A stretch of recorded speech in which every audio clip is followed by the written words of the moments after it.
there, this is Sam. Welcome to today's episode of Untangling Politics, where we'll discuss current events in the news and try to untangle the politics behind them. Today we're discussing election tampering. So, Georgia's Secretary of State, Brad Raffensperger, says Lindsey Graham was pressuring him over the phone to quote-unquote throw out votes from Democratic-leaning counties. Now, Lindsey Graham isn't even from Georgia. Why is he meddling?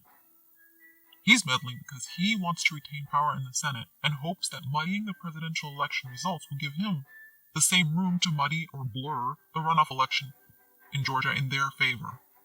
Why else could he have made the call to Brad Raffensperger? The same day that Lindsey Graham called Brad Raffensperger, Donald tweeted that, quote, Georgia Secretary of State, so-called Republican, won't let the people check the signatures for fraud, unquote, going on to say, everyone knows that we won that state, unquote. So why are Donald and Lindsey pushing this? Even if they are able to throw out some of those votes, it wouldn't come near the number they need to change the results for Georgia. Does Donald have something on Lindsey? What keeps Lindsey going on stuff like this? Lindsey has had a huge change in rhetoric since 2016. We need to ask why. Or is Lindsey hoping to get to someday follow in Donald's footsteps all the way to the White House through hook or crook somehow? Now remember, if there's any truth to this conversation, that's illegal. Now Lindsey and Brad Raffensperger are both Republicans on the same team, rooting for the same outcome. So why would Brad Raffensperger make up that conversation? Furthermore, Lindsey Graham is the chairman of the Senate Judiciary Committee. He's the lawyer who should know better. Now, Lindsey Graham has fallen from grace more than most of the GOP leadership. Of course, McConnell doesn't count because he was always at the bottom. This allegation is very serious and deserves an investigation. Because if there's any truth to it, in the very least, Lindsey Graham should not continue to hold his position on the Senate Judiciary Committee and should even resign for knowingly and intentionally committing crimes designed to harm our democracy. Let that sink in. Look, we all know that Donald often doesn't know better, even though ignorance is not a legal defense. And that's actually what Mueller found, was that Donald and his team were essentially not smart enough to have colluded. But Lindsey Graham definitely knows what he is doing. Another possibility, in terms of motives, is that the Republicans are just so embarrassed for screaming fraud for the last 2 weeks that they're hoping that if they can just claim to invalidate even just a few votes somewhere, that can be pointed to as justification for all their screaming. Furthermore, if Republicans valued country over party, they should not want to find voter fraud. They should not want to find evidence of a crumbling democracy. And yet, that seems to be what they're hoping for. It's as if their lives are not complete until they can scrounge up some fraud somewhere. Because then the world will finally make sense to them. I always say, trustworthy people think everyone else is trustworthy, and untrustworthy people think everyone else is untrustworthy. So these Republicans are actually upset that the election was clean. They're actually upset about that. You know how we know? Because Donald just fired his own cybersecurity and infrastructure security agency chief, Chris Krebs, for reporting that the election was secure. Donald is mad that the election was found to be secure. Comically, in Trump's Twitter remarks, he simultaneously took credit for the most secure election in U.S. history while also screaming that it was rigged. But of course what he really means here is that it was so secure it was rigged against his cheating.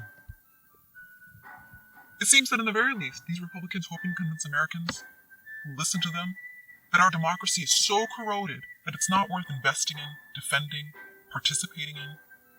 Is that their goal? Maybe they themselves haven't really thought it all through. Clearly they haven't thought it through because their short-sightedness in calling for our elections to not be trusted means that even they can't claim any clean victories. And that Americans shouldn't trust even when Republicans win either. Do they understand that this goes both ways? When half of us lose, the other half lose too. We're all in this together. But of course they don't understand that. They haven't thought that far ahead. They're very much the party of snatch one banana now rather than wait for 2 bananas later. That's a reference to a study of short-sightedness in monkeys being offered 1 banana immediately or patiently waiting for 2. It's a delayed gratification study, and it will come up more often in these episodes. Republicans are so short-sighted in many critical issues that harm us all. In the long run, things like environmental issues, healthcare, racial disparities, tax cuts for the rich, and in this instance of undermining our democratic process, and trust me, nobody wins with this short-sightedness, least of all Republican voters living in red states, considering that 9 of the 10 poorest states in our nation are red states. But I digress. Republicans are demonizing our own democracy. Our amazing democracy is one of the greatest examples that the U.S. has set for the world over the years, and inspired so many other fledgling democracies to trust their voters, to trust their election process. And now these very GOP leaders are saying that the democratic system is not to be trusted? China's loving this. Dictatorships are loving this. They're also suggesting that the volunteers who sacrificed their time and put themselves at the greatest risk during a pandemic, while doing the difficult work at the polls, are also cheats. Furthermore, we all remember the grave concerns that were raised during the 2018 Georgia midterms about the extensive voter poll purges of thousands of people of color in Georgia, the rejected absentee ballots, suspended voter registration, closing of polling stations in the most populous counties, and slyly requiring minority voters to vote at police stations that Republicans knew were seen as dangerous and unwelcoming places for people of color, and forcing populous counties' polling places to consolidate to fewer polling places, and force people to stand in line for hours, many of whom were low-income folks and single parents who could least afford to lose that amount of time while they responsibly try to practice their right to vote, their constitutionally enshrined right to vote. That voter suppression, there's actually records of that. We don't have to scrounge around, we don't have to make phone calls and ask people to make it up. It's there, and we didn't hear Republicans mention a single one of those concerns about these issues of voter suppression and voter purging that undermined the Georgia election in the Republicans' favor. Not when it defeated Stacey Abrams. So now, when even Republican officials, despite all their efforts, cannot find fraud, they want to throw away our trust in the election, like throwing chess pieces off a board to avoid conceding loss. Make no mistake, Lindsey Graham, Mitch McConnell, and Donald and their ilk are calling their own voters in their own states liars and cheats, while insisting that they be hired for yet another term and paid by these same voters to represent their interests. That's crazy. The Republicans know that there was no fraud. Everyone knows there was no fraud. I suspect what these Republicans here are trying to do is lay the groundwork for possibly denying the results of the Georgia runoff, if, and only if, the results are once again not in their favor. Remember that, people. Do not forget. Do not allow them to do that to the voters of Georgia or anywhere else in this country. Keep vigilant. Hold them accountable. They are accepting a paid salary from the very voters that they are trying to discredit. Do not let them silence any more votes. What's worse is that these efforts to undermine our precious democracy are so desperate that they have become inhumane and dangerous.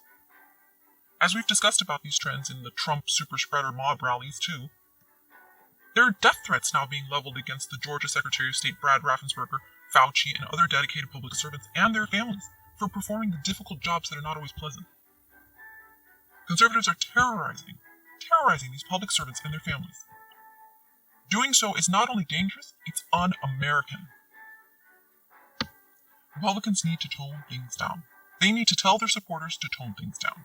It's time for the rest of us to call for law and order against the Republican leadership and their supporters, who are threatening to burn down our entire democracy over every election that doesn't go their way.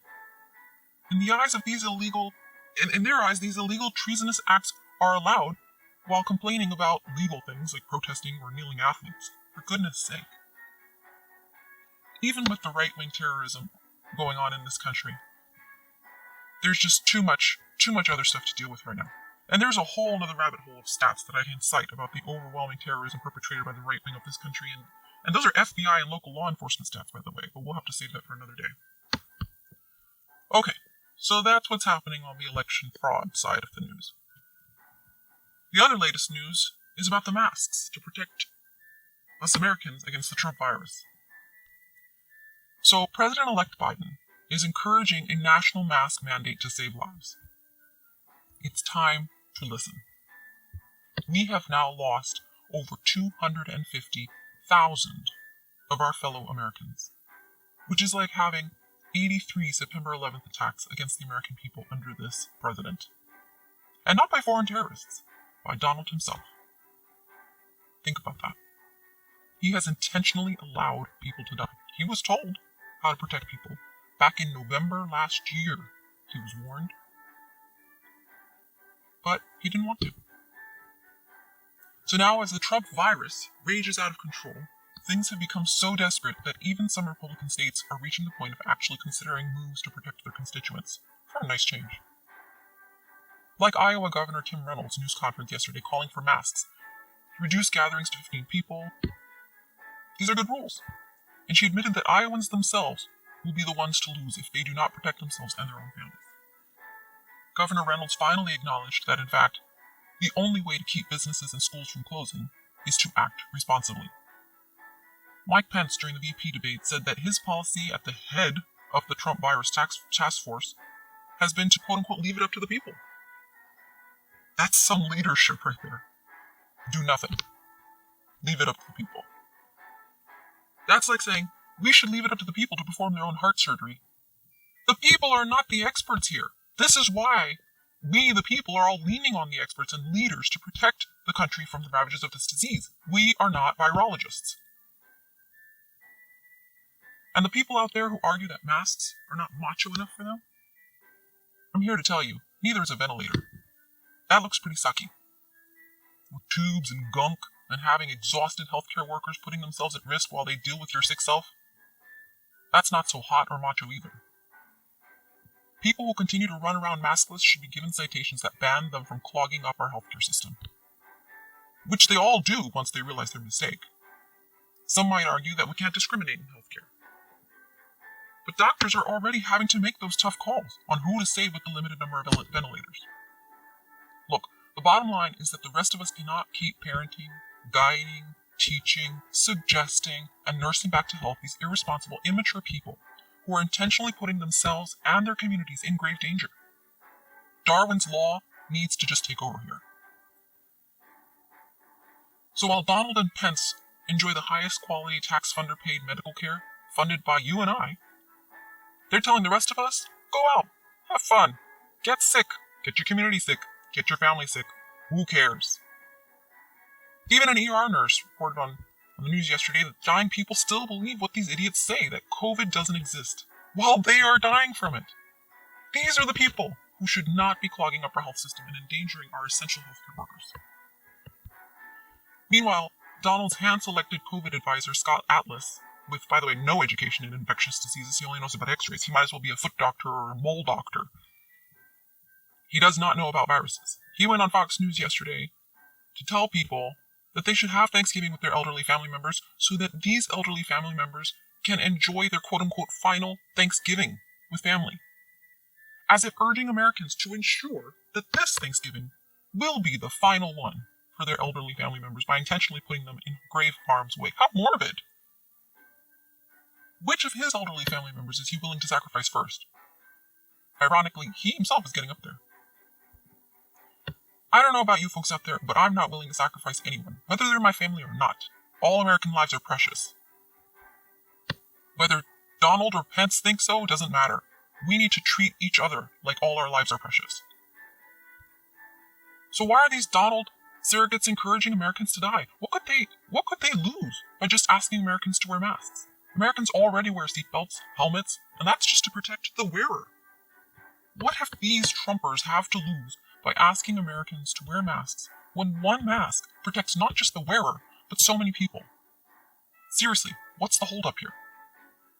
It's like when Republicans scream that they don't want clean air or clean water and then cry about cancer rates. What is going on? People like Chris Christie only quote-unquote get it when they are personally impacted. Now he's contrite and sheepish, admitting that defying the mask-wearing rule was a huge mistake. To the GOP and all Americans out there, please don't be like Chris Christie. Wear the friggin' mask before you or your family need ventilators. Look, national mask mandates work. They're working right now, as we speak, in Europe. Like in countries like Belgium and Italy, where their cases have dropped by 500% in just 5 days, when people had to follow stricter mandates.